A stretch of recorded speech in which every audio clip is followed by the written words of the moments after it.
প্রধানমন্ত্রীর মঞ্চে কেন দেখা যাচ্ছে না দিলীপ ঘোষকে? অবশেষে নীরবতা ভাঙলেন শ্রমিক ভট্টাচার্য।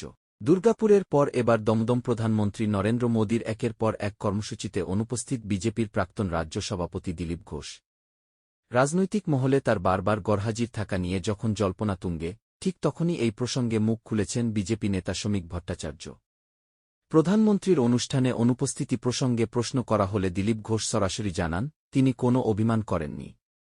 তিনি বলেন, প্রধানমন্ত্রী আসছেন, গিয়ে ভাষণ শোনাসে তো আমি মোবাইলেও শুনতে পারি। ভাষণ শোনার জন্য যাওয়ার দরকার নেই।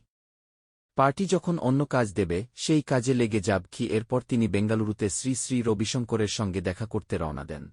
দিলীপের এমন মন্তব্যের পর জল্পনা আরও বাড়ে। তবে এই জল্পনার অবসান ঘটিয়েছেন শ্রমিক ভট্টাচার্য। তিনি বলেন, দিলীপদা আমাদের শ্রদ্ধে নেতা। রাজ্য বিজেপির ইতিহাসে পরিসংখ্যানের বিচারে তিনি সফলতম রাজ্য সভাপতি। কি শ্রমিক আরও বলেন, অচিরেই দিলীপ ঘোষকে সমহিমায় দিলীপ ঘোষের মতো করে আবার পাহাড় থেকে সাগরে দেখতে পাবেন কি তিনি দাবি করেন।